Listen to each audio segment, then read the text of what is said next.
मध्य में देश के प्रधानमंत्री नरेंद्र मोदी जी पहुंचने वाले। मोदी मोदी मोदी मोदी नरेंद्र मोदी जी हमारे बीच में भारतीय जनता पार्टी के वरिष्ठ नेता रक्षा मंत्री राजनाथ सिंह जी आगे ताली बजा के अभिनंदन कीजिएगा। आदरणीय राजनाथ सिंह जी का, आदरणीय गृह मंत्री अमित शाह जी का ताली बजा के अभिनंदन खड़े होकर अभिनंदन करेंगे। गृह मंत्री जी अमित शाह जी का, आदरणीय राजनाथ सिंह जी का आपका सबका हार्दिक अभिनंदन है, स्वागत है। प्रधानमंत्री नरेंद्र मोदी जी हमारे बीच में पहुंच चुके हैं। द्वारा उनका अभिनंदन हो रहा है, उनका स्वागत हो रहा है। आप इस तालियों के साथ हमारे वरिष्ठ नेता आदरणीय अमित शाह जी का, आदरणीय राजनाथ सिंह का अभिनंदन कीजिए। तालियों की साथ में बरकत ताली की बात में अभिनंदन होना चाहिए। हमारे मध्य में वरिष्ठ नेतागण पहुंचते हैं।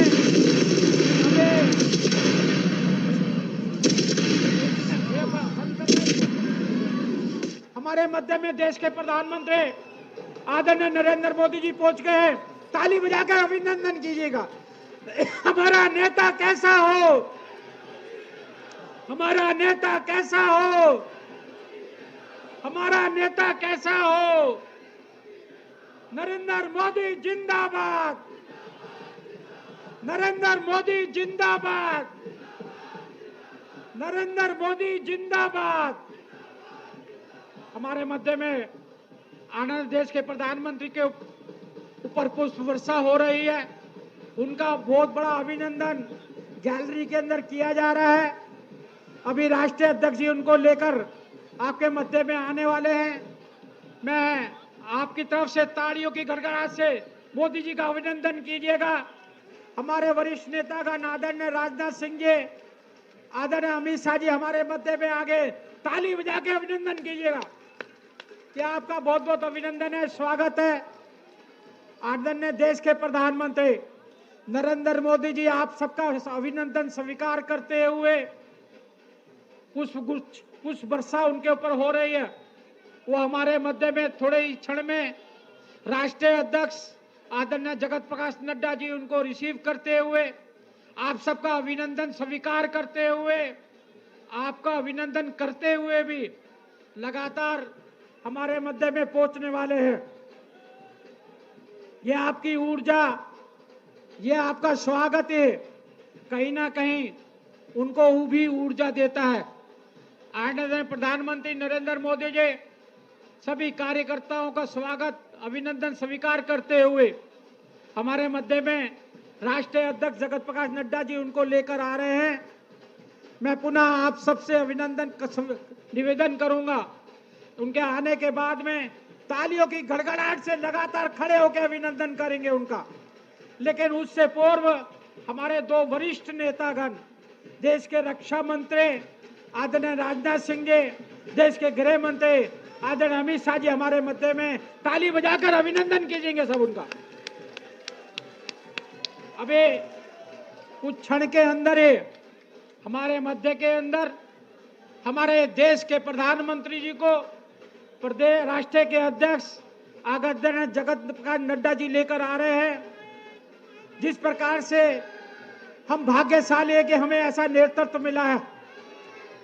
बोले नरेंद्र मोदी, नरेंद्र मोदी हमारा नेता कैसा हो, हमारा नेता कैसा हो। आदरणीय प्रधानमंत्री जी अभी हमारे मध्य में आने वाले हैं।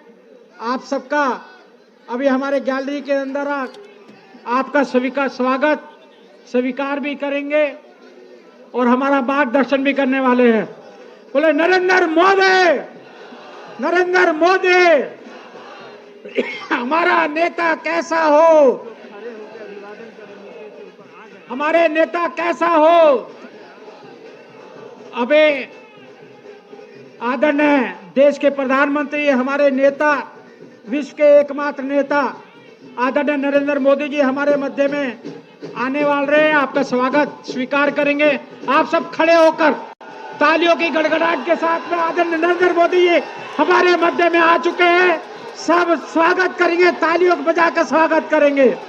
हमारे हरदिल अजीज, विश्व के एकमात्र नेता, देश के प्रधानमंत्री आदरणीय नरेंद्र मोदी जी हमारे मध्य में आ चुके हैं।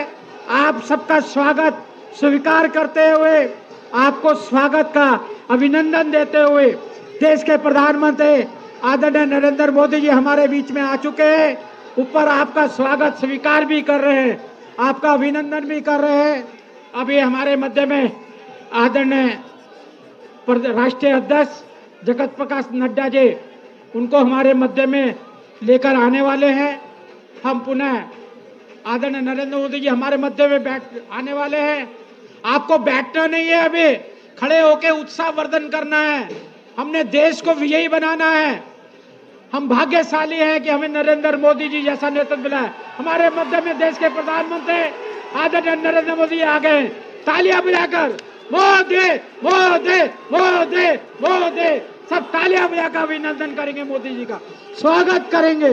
हमारे देश के प्रधानमंत्री, विश्व के एकमात्र नेता, परम आदरणीय नरेंद्र मोदी जी हमारे मध्य में आपका स्वागत स्वीकार करते हुए, आपका अभिनंदन करते हुए, हम भाग्यशाली है कि हमें ऐसा नेतृत्व मिला। आदरणीय नरेंद्र मोदी, आदरणीय मोदी जी, मोदी मोदी मोदी मोदी मोदी मोदी, हमारा नेता कैसा हो। आदरणीय, मैं अभिनंदन करता हूं, मैं निवेदन करता हूं कि राष्ट्रीय अध्यक्ष जी पुष्प माला द्वारा और सभी हमारे वरिष्ठ नेतागण, आदरणीय राजनाथ सिंह जी, आदरणीय अमित शाह जी भी हमारे देश के प्रधानमंत्री नरेंद्र मोदी जी का पुष्प माला द्वारा अभिनंदन करेंगे। सभी नेतागण आदरणीय मोदी जी का अभिनंदन करते हुए पुष्प माला पर ताली बजाकर अभिनंदन करेंगे आप सब उनका। मोदी मोदी मोदी मोदी मोदी।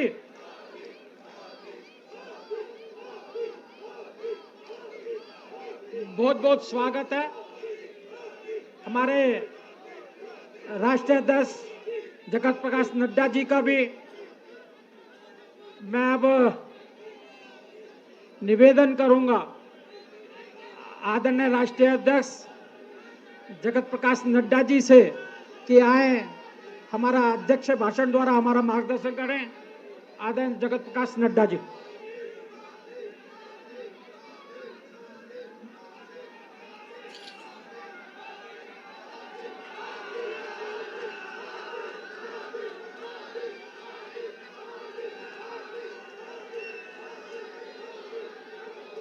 बोलिए भारत माता की, भारत माता की, भारत माता की। मोदी जी आप आगे बढ़ो, मोदी जी आप आगे बढ़ो। मोदी है तो, मोदी है तो। आज के इस विजय श्री के आभार कार्यक्रम में मंच पर उपस्थित हम सबके यशस्वी प्रधानमंत्री आदरणीय श्री नरेंद्र मोदी जी, हमारे रक्षा मंत्री श्री राजनाथ सिंह जी, गृह मंत्री अमित भाई शाह जी, और यहां इतनी बड़ी संख्या में एकत्र आए देवी और सज्जनों, मीडिया के मेरे साथी और करोड़ों लोग जो इस समय डिजिटल दुनिया के माध्यम से जुड़े हैं, आप सब की ओर से आज के इस आभार कार्यक्रम में और विजयश्री के कार्यक्रम में मैं अपनी ओर से और आप सब की ओर से आदरणीय प्रधानमंत्री जी का हार्दिक अभिनंदन करता हूं, स्वागत करता हूं। मित्रों, ये ऐतिहासिक दिन, ये विशेष दिन जो आज भारत की जनता ने, महाराष्ट्र की जनता ने और विभिन्न राज्यों के उपचुनाव ने जो संदेश दिया है वह निश्चित रूप में जिस कार्य को, जिस साधना को आदरणीय प्रधानमंत्री मोदी जी ने देशवासियों की सेवा करने का संकल्प उठाया, उस पर फिर से एक बार जनता ने मुहर लगा दी है। इसके लिए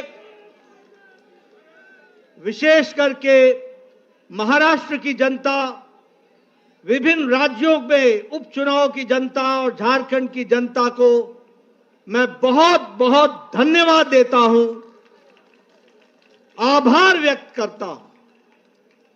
मित्रों, जब मैं प्रधानमंत्री जी का अभिनंदन कर रहा हूं और आज सवेरे जब नतीजे आने शुरू हुए तो हमें यह भी ध्यान में रखना चाहिए कि कल ही प्रधानमंत्री जी अपने 5 दिन की यात्रा में नाइजीरिया, ब्राजील और गयाना से होकर के आए हैं और दुनिया में आदरणीय प्रधानमंत्री जी ने अपनी छाप छोड़ी।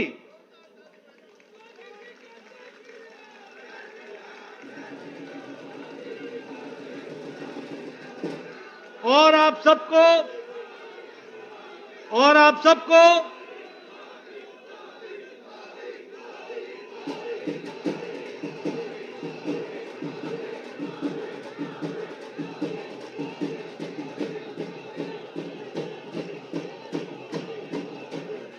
सबको जानकर यह खुशी होगी कि नाइजीरिया ने और गयाना ने आदरणीय मोदी जी को अपने सर्वोच्च सम्मान के साथ उनको सम्मानित किया है। यह हम सब के लिए गर्व की घड़ी है, गर्व का पल है, जब अंतर्राष्ट्रीय जगत में आदरणीय प्रधानमंत्री मोदी जी की छवि और भारत की छवि को जो मोदी जी ने दुनिया में पहुंचाया है, उसको दुनिया ने भी माना है और उसको सराहा है।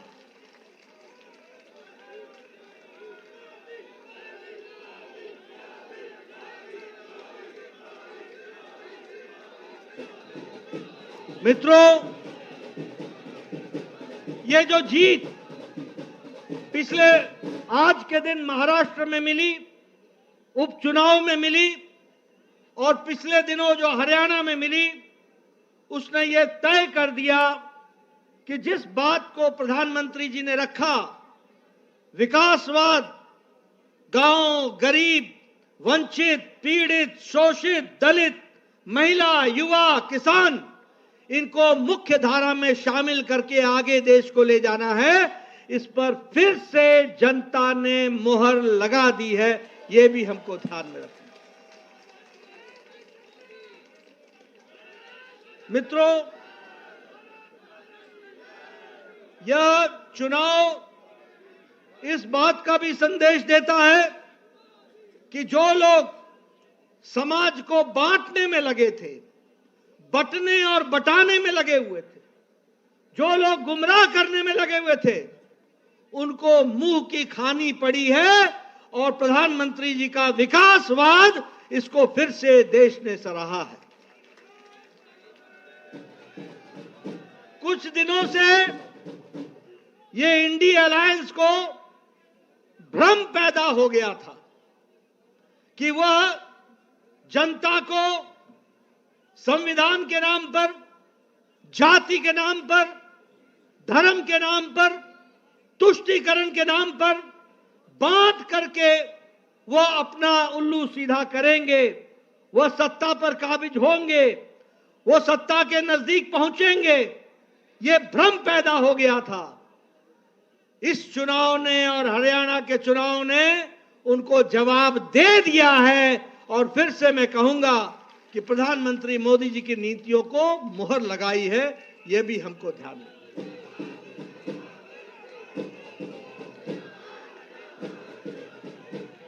मैं यहां यह भी बताना चाहता हूं कि महाराष्ट्र का चुनाव, महाराष्ट्र का जनादेश हमें और यह भी हमको स्पष्ट बताता है कि महाराष्ट्र का जनादेश न कि सिर्फ हमको 2024 में मिला, जनादेश हमको 2019 में भी मोदी जी के नेतृत्व में मिला था। लेकिन उस समय उद्धव ठाकरे जी की सत्ता के प्रति लोलुपता, मोह और अवसरवादिता ने उस समय पीछे धोखा देकर उस जनादेश का निरादर किया था। और आज महाराष्ट्र की जनता ने फिर से आदर दे करके, उनको धत्ता दिखा करके यह संदेश दे दिया है कि जनता मोदी जी के साथ है, महायुति के साथ है, भारतीय जनता पार्टी शिवसेना के साथ है और हमारे एनसीपी के साथ है। मित्रों, आंकड़े ये भी बताते हैं कि अगाड़ी को, ये जो महाअगाड़ी थी, इसको भी संदेश दे दिया है। और जब मैं संदेश देने की बात कहता हूं तो मुझे कांग्रेस के बारे में प्रधानमंत्री जी ने कहा था लोकसभा के चुनाव के पश्चात कि ये परजीवी पार्टी है, ये बेल की तरह, लता की तरह किसी के साथ चिपक जाती है और जिसके साथ चिपकती है उसको भी सुखा देती है। इस चुनाव ने तो कांग्रेस पार्टी को खुद तो सुखाया ही सुखाया, परजीवी को, दूसरे को भी सुखा दिया। और जो अगाड़ी के नतीजे हैं वो इस बात को प्रमाणित करते हैं परजीवी के बारे में। मैं यहां यह भी बताना चाहता हूं कि प्रधानमंत्री जी, आपके नेतृत्व में एक नया शब्द इजाद हुआ, जिसे राजनीति में जिसका उपयोग पिछले 70 साल नहीं हुआ था, क्योंकि 70 साल तक हम एंटी इनकम्बेंसी सुनते थे। आज हम प्रो इनकम्बेंसी सुन रहे हैं। और जब हम प्रो इनकम्बेंसी की बात कहते हैं तो गुजरात में 3 दशक तक कमल खिला है, कमल खिला है, कमल खिला है। मध्य प्रदेश में 2 दशक से कमल खिल रहा है। और असम में, त्रिपुरा में, उत्तराखंड में, उत्तर प्रदेश में, गोवा में, यहां 2-2 टर्म, दूसरी टर्म भी भारतीय जनता पार्टी का और एनडीए का परचम लहरा रहा है। और महाराष्ट्र में भी इस बार रिकॉर्ड टूटा है, इसको भी हमको ध्यान में रखना चाहिए। मित्रों, मैं यहां यह भी बताना चाहूंगा कि बाई इलेक्शन में, उपचुनाव में, उसमें भी पहले हमारे पास सिर्फ 11 सीटें थी। आज भारतीय जनता पार्टी 20 सीटें जीत करके आई और एनडीए 8 सीट जीत करके आई। 28 सीटें हम जीत करके आए हैं। और वह भी देश का मूड बताता है, देश का मन बताता है, जिसको हमको हमेशा समझना चाहिए। उत्तर प्रदेश में 9 में से 7 सीटें भारतीय जनता पार्टी के पक्ष में गई और कुंदरकी की सीट पहली बार भारतीय जनता पार्टी जीत करके आई और वहां परचम लहराया है। राजस्थान में हमारे पास 2 सीटें थी एनडीए की, 1 सीट बीजेपी की थी। आज राजस्थान में 7 में से 5 सीटें भारतीय जनता पार्टी के पक्ष में गई। बिहार में नीतीश जी के नेतृत्व में वहां सरकार चल रही है, वहां 4 सीटों पर चुनाव हुआ और चारों की चारों सीटें एनडीए ने जीत ली। ये हमको ध्यान में रखना चाहिए।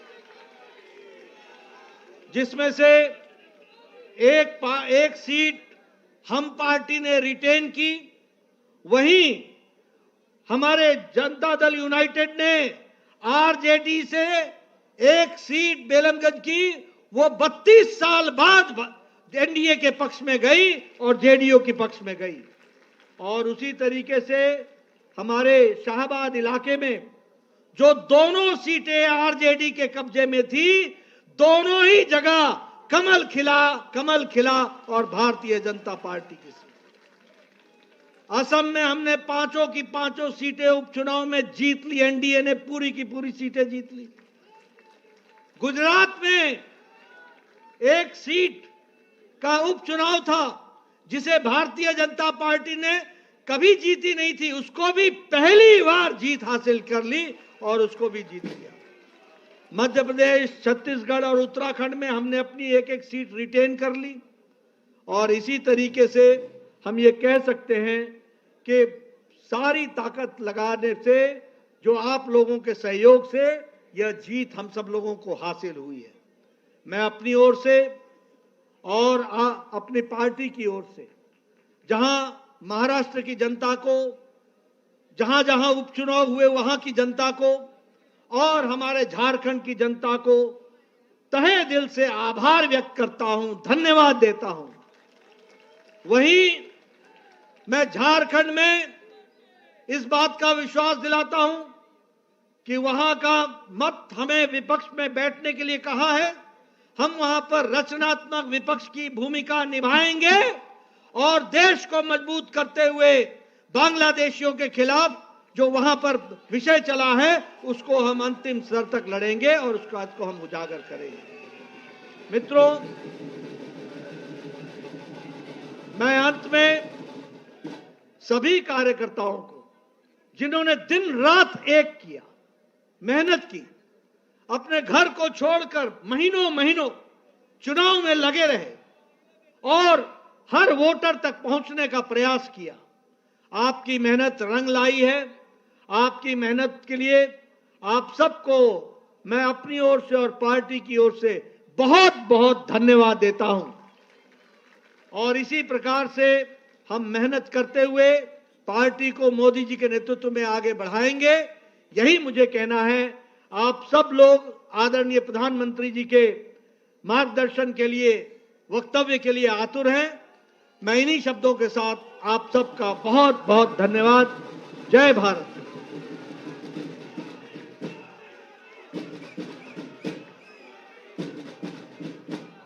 धन्यवाद राष्ट्रीय अध्यक्ष आदरणीय जगत प्रकाश नड्डा जी का।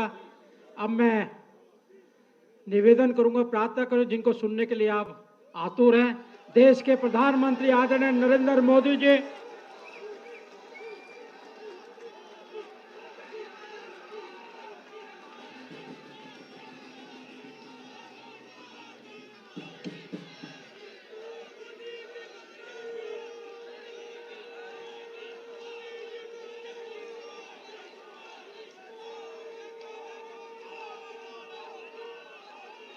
जो लोग महाराष्ट्र से परिचित होंगे उन्हें पता होगा कि वहां पर जब जय भवानी कहते हैं तो जय शिवाजी का बुलंद नारा लगता है। जय भवानी, जय भवानी, जय भवानी, जय भवानी। आज हम यहां पर एक और ऐतिहासिक महाविजय का उत्सव मनाने के लिए इकट्ठे हुए हैं। आज महाराष्ट्र में विकासवाद की जीत हुई है। महाराष्ट्र में सुशासन की जीत हुई है। महाराष्ट्र में सच्चे सामाजिक न्याय की विजय हुई है। और साथियों, आज महाराष्ट्र में झूठ, छल, फरेब बुरी तरह हारा है।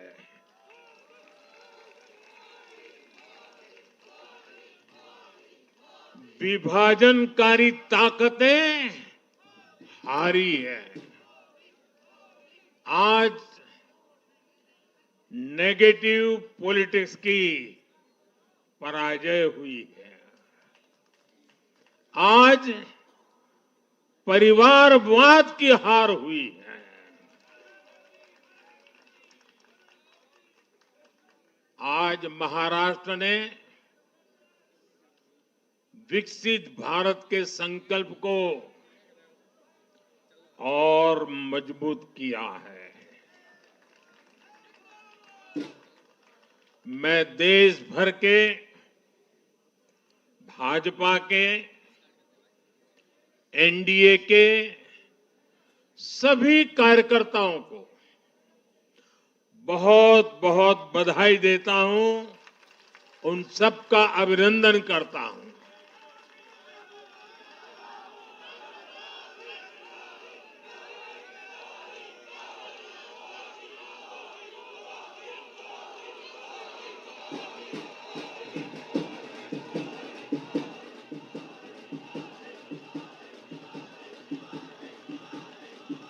मैं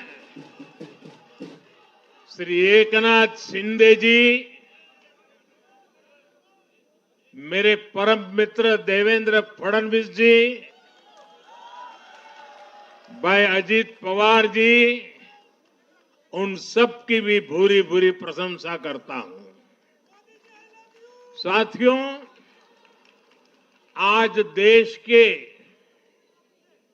अनेक राज्यों में उपचुनावों के भी नतीजे आए हैं। नड्डा जी ने विस्तार से बताया है, इसलिए मैं विस्तार में नहीं जा रहा हूं।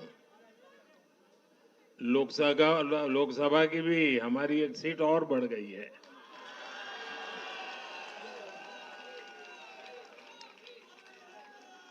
यूपी, उत्तराखंड और राजस्थान ने भाजपा को जमकर समर्थन दिया है। असम के लोगों ने भाजपा पर फिर एक बार भरोसा जताया है। मध्य प्रदेश में भी हमें सफलता मिली है।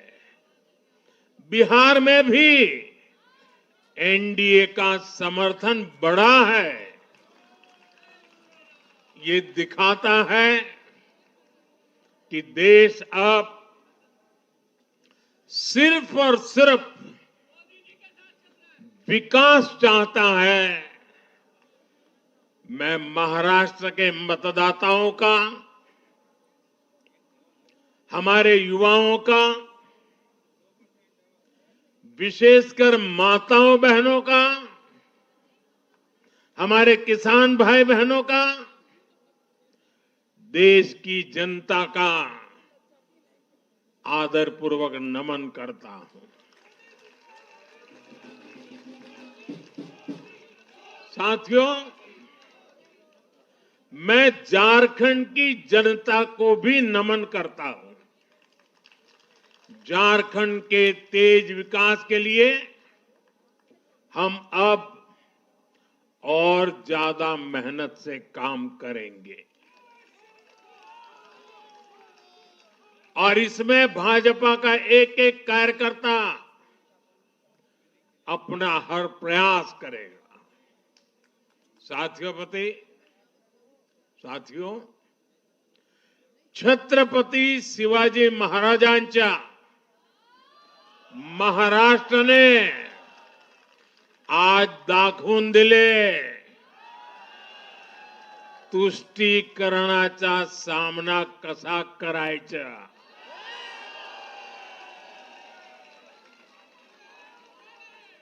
छत्रपती शिवाजी महाराज, शाहूजी महाराज, महात्मा फुले, सावित्रीबाई फुले, बाबा साहब आंबेडकर, वीर सावरकर, बाला साहब ठाकरे, ऐसे महान व्यक्तित्वों की धरती ने इस बार पुराने सारे रिकॉर्ड तोड़ दिए।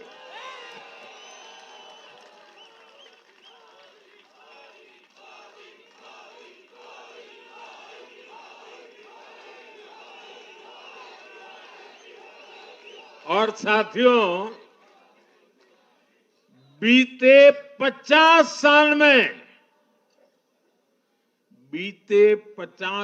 में किसी भी पार्टी या किसी भी प्री पोल अलायंस के लिए ये सबसे बड़ी जीत है 50 साल के बाद।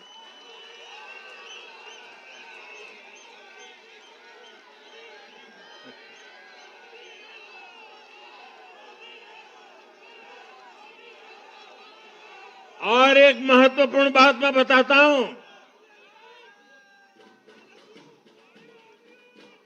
ये लगातार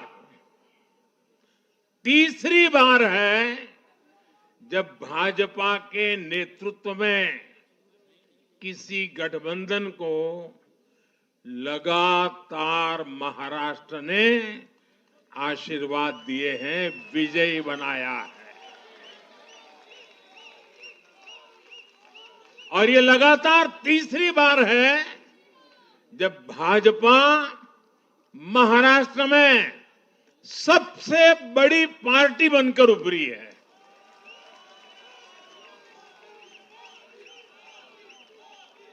साथियों, ये निश्चित रूप से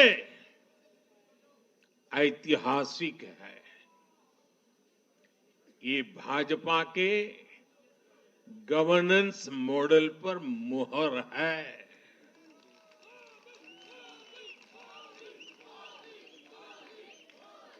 अकेले भाजपा को ही कांग्रेस और उसके सभी सहयोगियों से कहीं अधिक सीटें महाराष्ट्र के लोगों ने दी है। ये दिखाता है कि जब सुशासन की बात आती है तो देश सिर्फ और सिर्फ भाजपा पर और एनडीए पर भरोसा करता है।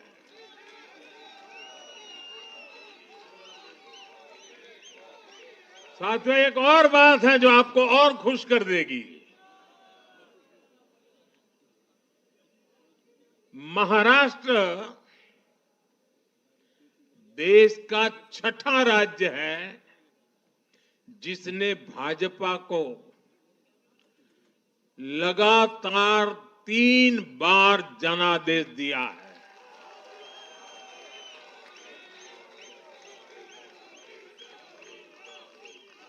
इससे पहले गोवा, गुजरात, छत्तीसगढ़, हरियाणा और मध्य प्रदेश में हम लगातार 3 बार जीत चुके हैं। और बिहार में भी एनडीए को 3 बार से ज्यादा बार लगातार जनादेश मिला है। और 60 साल के बाद आपने मुझे तीसरी बार मौका दिया, ये तो है ही है।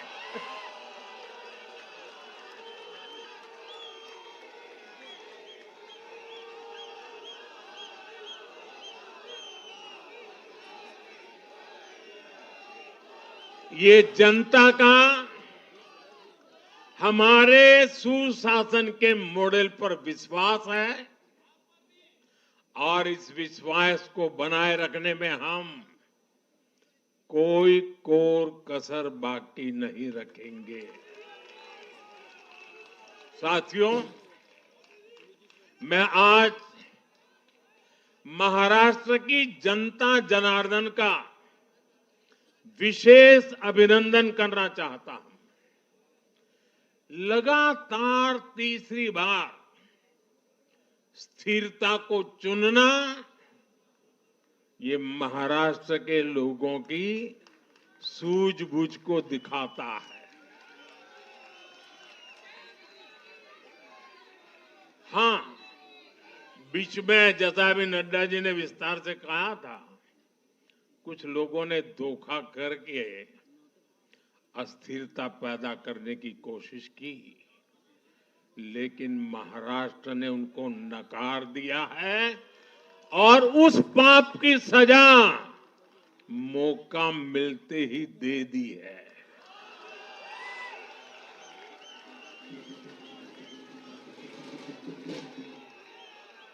साथियों, महाराष्ट्र इस देश के लिए एक तरह से बहुत महत्वपूर्ण ग्रोथ इंजन है।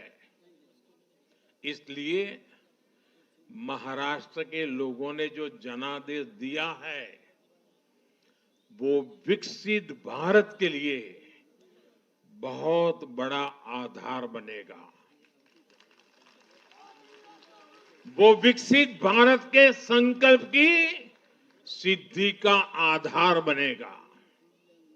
साथियों, हरियाणा के बाद महाराष्ट्र के चुनाव का भी सबसे बड़ा संदेश है एकजुटता। एक है तो एक है तो एक है तो ये आज देश का महामंत्र बन चुका है। कांग्रेस और उसको इकोसिस्टम, उन्होंने सोचा था कि संविधान के नाम पर झूठ बोलकर, आरक्षण के नाम पर झूठ बोलकर एससी, एसटी, ओबीसी को छोटे छोटे समूह में बांट देंगे। वो सोचते थे सब बिखर जाएंगे।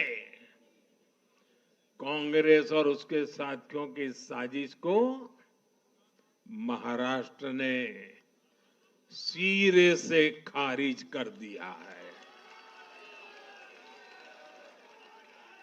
महाराष्ट्र ने डंके की चोट पर कहा है, एक है तो एक है तो एक है तो सेब है के भाव ने जाति, धर्म, भाषा और क्षेत्र के नाम पर लड़ाने वालों को सबक सिखाया है, सजा की है।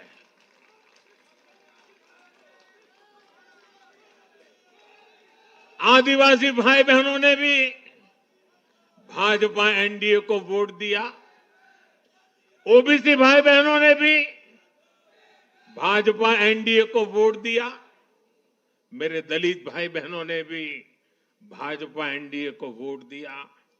समाज के हर वर्ग ने भाजपा एनडीए को वोट दिया। ये कांग्रेस और इंडी गठबंधन के उस पूरे इकोसिस्टम की सोच पर करारा प्रहार है, जो समाज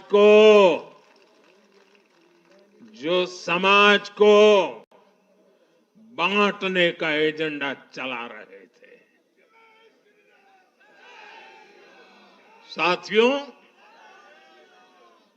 महाराष्ट्र ने एनडीए को इसलिए भी प्रचंड जनादेश दिया है क्योंकि हम विकास और विरासत दोनों को साथ लेकर चलते हैं। महाराष्ट्र की धरती पर इतनी विभूतियां जन्मी है। बीजेपी और मेरे लिए छत्रपति शिवाजी महाराज आराध्य पुरुष है।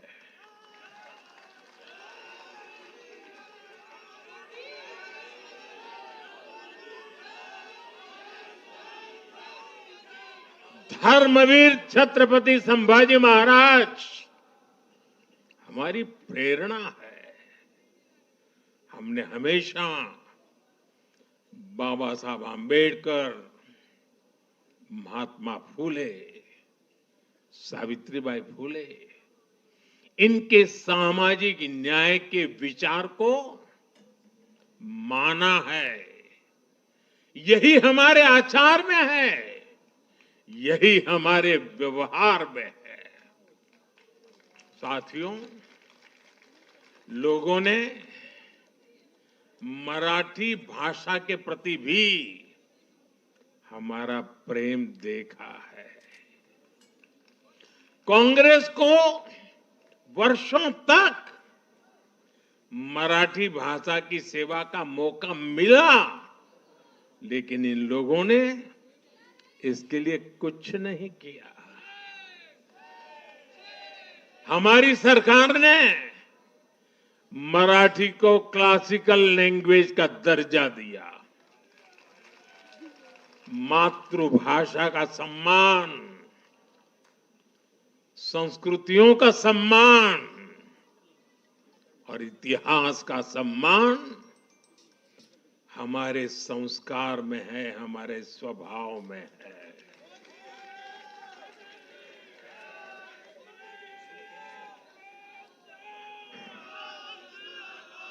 और मैं तो हमेशा कहता हूं, मातृभाषा का सम्मान मतलब अपनी मां का सम्मान।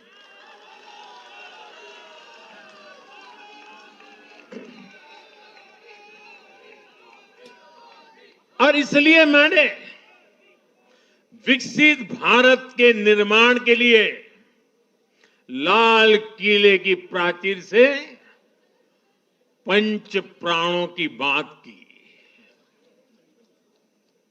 हमने इसमें विरासत पर गर्व को भी शामिल किया। जब भारत विकास भी और विरासत भी इसका संकल्प लेता है तो पूरी दुनिया इसे देखती है। आज विश्व हमारी संस्कृति का सम्मान करता है। क्यों? क्योंकि हम इसका सम्मान करते हैं। अब अगले 5 साल में महाराष्ट्र विकास भी विरासत भी के इसी मंत्र के साथ तेज गति से आगे बढ़ेगा। साथियों, इंडी वाले देश के बदले मिजाज को नहीं समझ पा रहे हैं।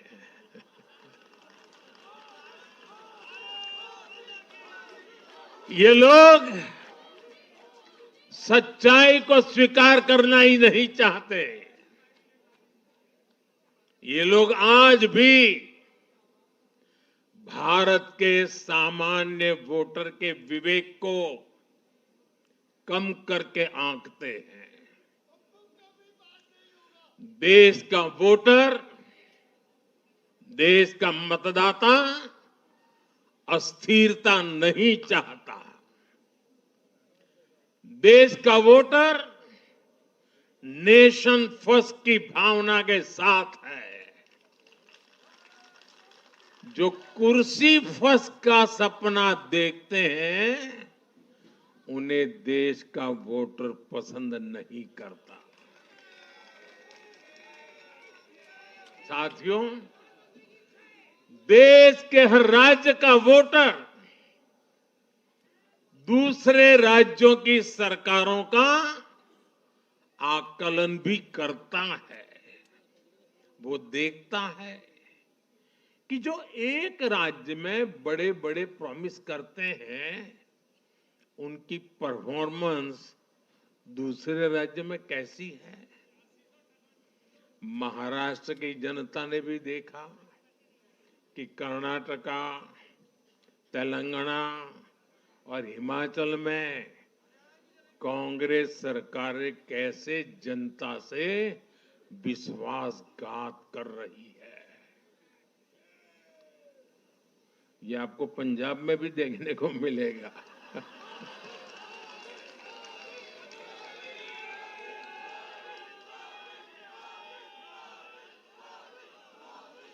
जो वादे महाराष्ट्र में किए गए,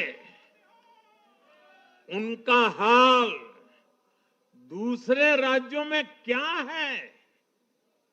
इसलिए कांग्रेस के पाखंड को जनता ने खारिज कर दिया है। कांग्रेस ने जनता को गुमराह करने के इसके लिए जो दूसरे राज्यों के अपने मुख्यमंत्री तक मैदान में उतारे, तब भी इनकी चाल सफल हो नहीं पाई। इनके ना तो झूठे वादे चले और ना ही खतरनाक एजेंडा चला। साथियों, आज महाराष्ट्र के जनादेश का एक और संदेश है। पूरे देश में सिर्फ और सिर्फ एक ही संविधान चलेगा।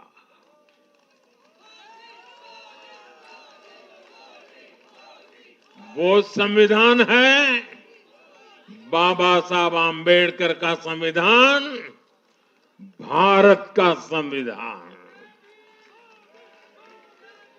जो भी सामने या पर्दे के पीछे देश में दो संविधान की बात करेगा, उसको देश पूरी तरह से नकार देगा। कांग्रेस और उसके साथियों ने जम्मू कश्मीर में फिर से आर्टिकल 370 की दीवार बनाने का प्रयास किया।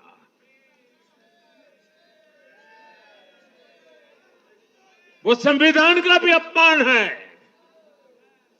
महाराष्ट्र ने उनको साफ साफ बता दिया कि ये नहीं चलेगा। अब दुनिया की कोई भी ताकत,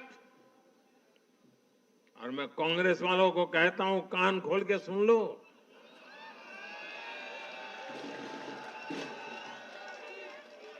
उनके साथियों को भी कहता हूं,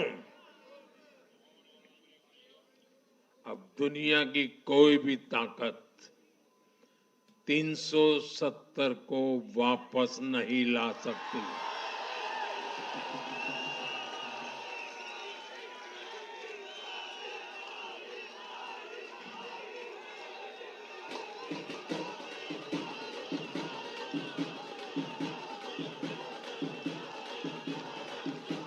साथियों, महाराष्ट्र के इस चुनाव ने इंडी वालों का या गाड़ी वालों का दो मुहा चेहरा भी देश के सामने खोल करके रख दिया है।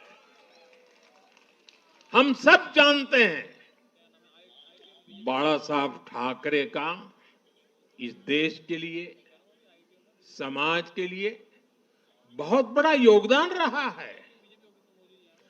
कांग्रेस ने सत्ता के लालच में उनकी पार्टी के एक धड़े को साथ में तो ले लिया, तस्वीरें भी निकाल दी, लेकिन कांग्रेस का कोई नेता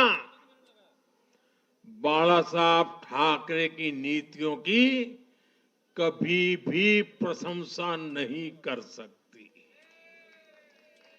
और इसलिए मैंने अघाड़ी में कांग्रेस के साथी दलों को चुनौती दी थी कि वो कांग्रेस से बाला साहब ठाकरे की नीतियों की तारीफ में कुछ शब्द जरा बुलवा करके दिखाएं। आज तक वो ये नहीं कर पाए हैं। मैंने दूसरी चुनौती वीर सावरकर जी को लेकर के दी थी। कांग्रेस के नेतृत्व ने लगातार पूरे देश में वीर सावरकर का अपमान किया है, उन्हें गालियां दी है। महाराष्ट्र में वोट पाने के लिए इन लोगों ने टेम्पररी वीर सावरकर जी को जरा टेम्पररी गाली देना उन्होंने बंद किया है। लेकिन वीर सावरकर के तप त्याग के लिए उनके मुंह से एक बार भी सत्य नहीं निकला, और यही इनका दो मुहापन है। ये दिखाता है कि उनकी बातों में कोई दम नहीं है। उनका मकसद सिर्फ और सिर्फ वीर सावरकर को बदनाम करना है। साथियों, भारत की राजनीति में अब कांग्रेस पार्टी परजीवी बनकर रह गई है।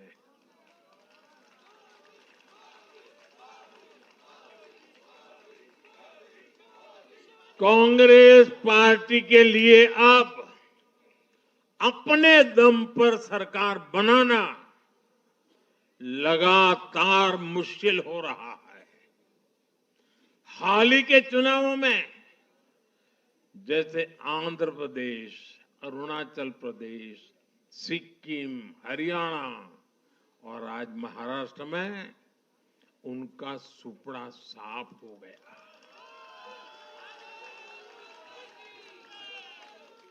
कांग्रेस की घिसी पीटी विभाजनकारी राजनीति फेल हो रही है, लेकिन फिर भी कांग्रेस का अहंकार देखिए।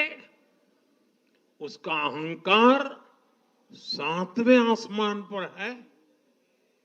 सच्चाई ये है कि कांग्रेस अब एक परजीवी पार्टी बन चुकी है। कांग्रेस सिर्फ अपनी ही नहीं बल्कि अपने साथियों की नाव को भी डुबो देती है। आज महाराष्ट्र में भी हमने यही देखा है। महाराष्ट्र में कांग्रेस और उसके गठबंधन ने महाराष्ट्र की हर 5 में से 4 सीट हार गए। अघाड़ी के हर घटक का स्ट्राइक रेट 20% से भी नीचे है। ये दिखाता है कि कांग्रेस खुद भी डूबती है और दूसरों को भी डुबोती है। महाराष्ट्र में सबसे ज्यादा सीटों पर कांग्रेस चुनाव लड़ी। उतनी ही बड़ी हार इनके सहयोगियों वालों को भी मिली। वो तो अच्छा है कि यूपी जैसे राज्यों में कांग्रेस के सहयोगियों ने उससे जान छुड़ा ली, वरना वहां भी कांग्रेस के सहयोगियों को लेने के देने पड़ जाते। साथियों, सत्ता भूख में कांग्रेस के परिवार ने संविधान की पंथ निरपेक्षता की भावना को चूर चूर कर दिया है। हमारे संविधान निर्माताओं ने उस समय 47 में विभाजन की विभीषिका के बीच भी हिंदू संस्कार और परंपरा को जीते हुए पंथ निरपेक्षता की राह को चुना था। तब देश के महापुरुषों ने संविधान सभा में जो डिबेट की थी उसमें भी इसके बारे में बहुत विस्तार से चर्चा हुई थी। लेकिन कांग्रेस के इस परिवार ने झूठे सेक्युलरिज्म के नाम पर उस महान परंपरा को तबाह करके रख दिया है। कांग्रेस ने तुष्टीकरण का जो बीज बोया वो संविधान निर्माताओं के साथ बहुत बड़ा विश्वासघात है। और ये विश्वासघात मैं बहुत जिम्मेवारी के साथ बोल रहा हूं।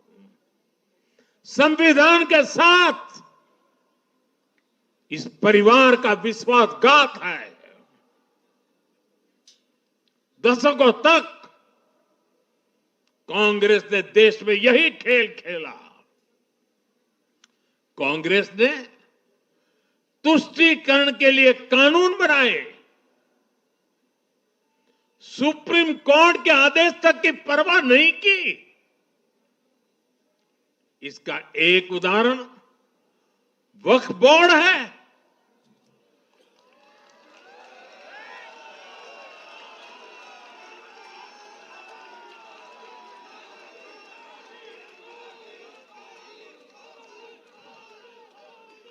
दिल्ली के लोग तो चौंक जाएंगे। हालात ये थी कि 2014 में इन लोगों ने सरकार से जाते जाते दिल्ली के आसपास की अनेक संपत्तियां वक्फ बोर्ड को सौंप दी थी।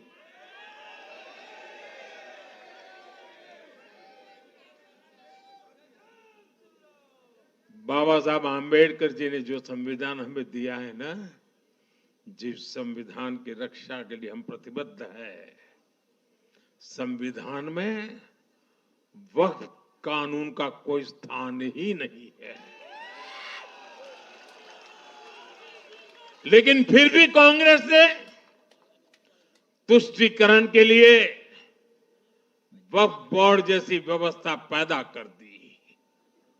ये इसलिए किया गया ताकि कांग्रेस के परिवार का वोट बैंक बढ़ सके।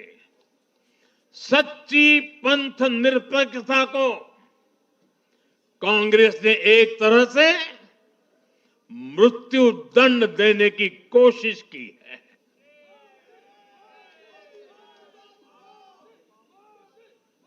साथियों, कांग्रेस के शाही परिवार की सत्ता भूख इतनी विकृति हो गई है कि उन्होंने सामाजिक न्याय की भावना को भी चूर चूर कर दिया है। एक समय था जब कांग्रेस के नेता इंदिरा जी समेत खुद जात पात के खिलाफ बोलते थे,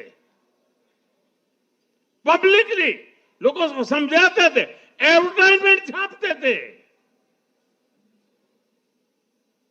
लेकिन आज यही कांग्रेस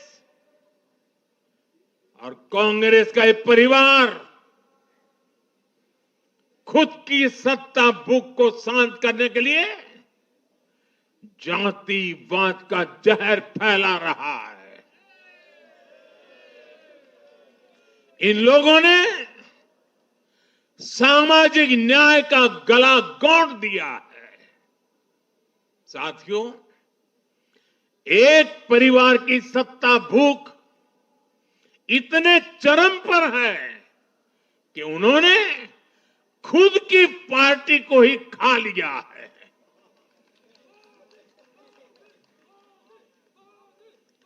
देश के अलग अलग भागों में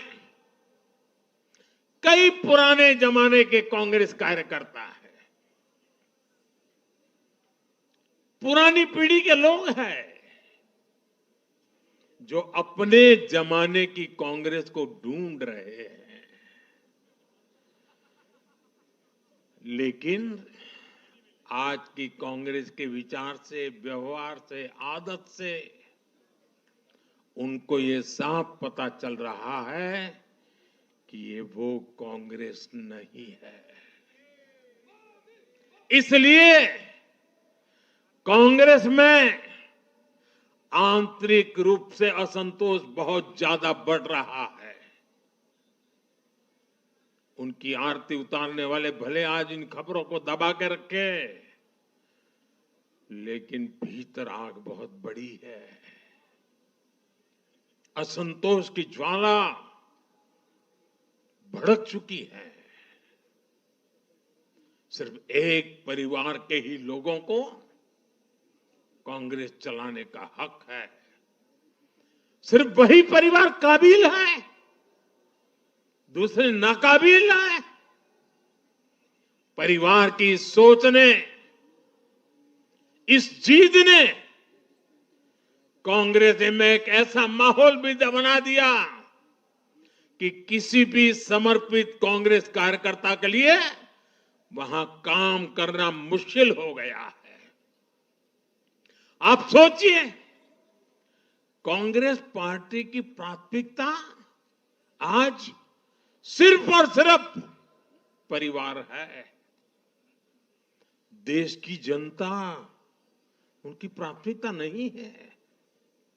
और जिस पार्टी की प्राथमिकता जनता न हो, वो लोकतंत्र के लिए बहुत ही नुकसानदायी होती है। साथियों, कांग्रेस का परिवार सत्ता के बिना जी नहीं सकता। चुनाव जीतने के लिए लोग कुछ भी कर सकते हैं। दक्षिण में जाकर उत्तर को गाली देना, उत्तर में जाकर के दक्षिण को गाली देना, और विदेश में जाकर देश को गाली देना।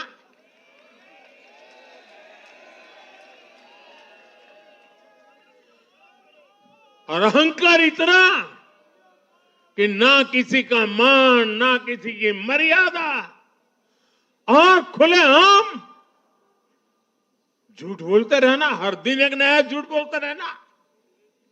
यही कांग्रेस और उसके परिवार की सच्चाई बन गई है। आज कांग्रेस का अर्बन नक्सलवाद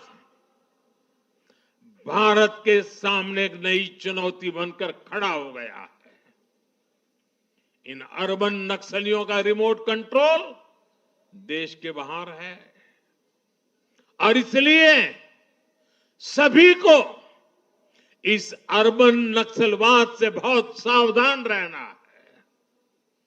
आज देश के युवाओं को, हर प्रोफेशनल को कांग्रेस की हकीकत को समझना बहुत जरूरी है। साथियों, जब मैं पिछली बार भाजपा मुख्यालय आया था, तो मैंने हरियाणा से मिले आशीर्वाद पर आपसे बात की थी। तब हमें गुरुग्राम जैसे शहरी क्षेत्र के लोगों ने भी अपना आशीर्वाद दिया था। अब आज मुंबई ने, पुणे ने, नागपुर ने, महाराष्ट्र के ऐसे सभी बड़े शहरों ने अपनी स्पष्ट राय रखी है।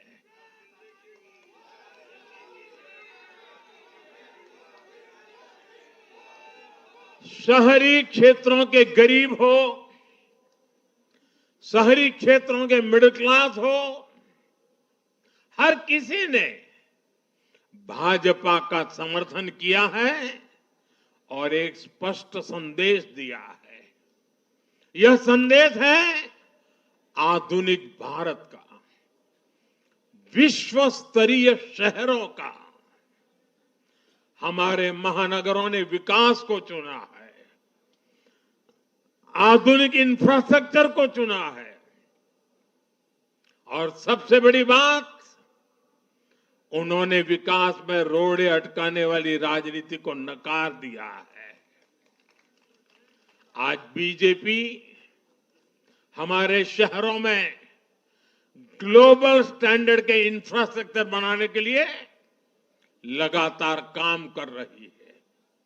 चाहे मेट्रो नेटवर्क का विस्तार हो, आधुनिक इलेक्ट्रिक बसें हो, कोस्टल रोड और समृद्धि महामार्ग जैसे शानदार प्रोजेक्ट हो, एयरपोर्ट्स का आधुनिकीकरण हो, शहरों को स्वच्छ बनाने की मुहिम हो, इन सभी पर बीजेपी का बहुत ज्यादा जोर है। आज का शहरी भारत ईज ऑफ लिविंग चाहता है और इन सब के लिए उसका भरोसा बीजेपी पर है, एनडीए पर है। साथियों, आज बीजेपी देश के युवाओं को नए नए सेक्टर्स में अवसर देने का प्रयास कर रही है। हमारी नई पीढ़ी इनोवेशन और स्टार्टअप के लिए माहौल चाहती है। बीजेपी से ध्यान में रखकर नीतियां बना रही है, निर्णय ले रही है। हमारा मानना है कि भारत के शहर विकास के इंजन है। शहरी विकास से गांवों को भी ताकत मिलती है। आधुनिक शहर नए अवसर पैदा करते हैं। हमारा लक्ष्य है कि हमारे शहर दुनिया के सर्वश्रेष्ठ शहरों की श्रेणी में आए और बीजेपी एनडीए सरकारें इसी लक्ष्य के साथ काम कर रही है। साथियों, मैंने लाल किले से कहा था कि मैं 1 लाख ऐसे युवाओं को राजनीति में लाना चाहता हूं जिनके परिवार का राजनीति से कोई संबंध नहीं। आज एनडीए के अनेक ऐसे उम्मीदवारों को मतदाताओं ने समर्थन दिया है। मैं इसे बहुत शुभ संकेत मानता हूं। साथियों, अरे चुनाव आएंगे जाएंगे, लोकतंत्र में जय पराजय भी चलती रहेगी, लेकिन भाजपा का एनडीए का ध्येय सिर्फ चुनाव जीतने तक सीमित नहीं है। हमारा ध्येय सिर्फ सरकार बनाने तक सीमित नहीं है। हम देश बनाने के लिए निकले हैं। हम विकसित भारत बनाने के लिए निकले हैं। भारत का हर नागरिक, एनडीए का हर कार्यकर्ता, भाजपा का हर कार्यकर्ता दिन रात इसमें जुटा है। हमारी जीत का उत्साह हमारे इस संकल्प को और मजबूत करता है। हमारे जो प्रतिनिधि चुनकर आए हैं वो इसी संकल्प के लिए प्रतिबद्ध है। हमें देश के हर परिवार का जीवन आसान बनाना है। हमें सेवक बनकर, और ये मेरे जीवन का मंत्र है, हमें सेवक बनकर देश के हर नागरिक की सेवा करनी है। हमें उन सपनों को पूरा करना है जो देश की आजादी के मत वालों ने भारत के लिए देखे थे। हमें मिलकर विकसित भारत का सपना साकार करना है। सिर्फ 10 साल में हमने भारत को दुनिया की 10वीं सबसे बड़ी इकोनॉमी से दुनिया की 5वीं सबसे बड़ी इकोनॉमी बना दिया।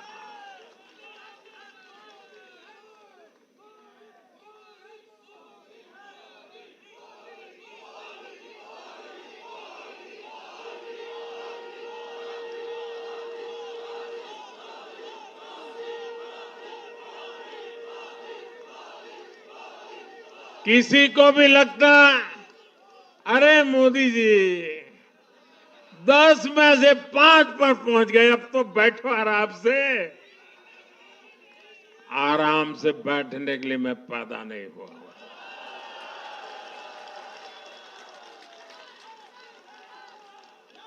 वो दिन दूर नहीं जब भारत दुनिया की तीसरी सबसे बड़ी अर्थव्यवस्था बन के रहेगा।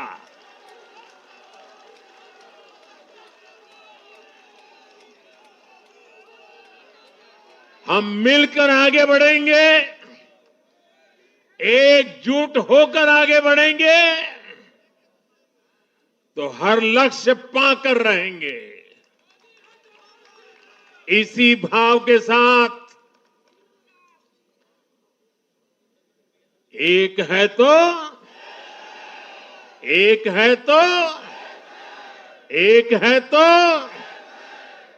मैं एक बार फिर आप सभी को बहुत बहुत बधाई देता हूं, देशवासियों को बधाई देता हूं, महाराष्ट्र के लोगों को विशेष बधाई देता हूं। मेरे साथ बोलिए भारत माता की, भारत माता की, भारत माता की, भारत माता की, भारत माता की। वंदे वंदे वंदे वंदे वंदे वंदे वंदे वंदे। बहुत बहुत धन्यवाद।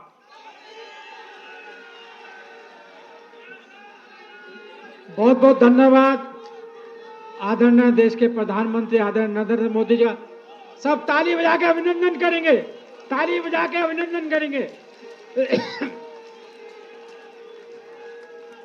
मोदी मोदी मोदी मोदी मोदी मोदी। पुनः अभिनंदन है देश के प्रधानमंत्री आदरणीय नरेंद्र मोदी जी का।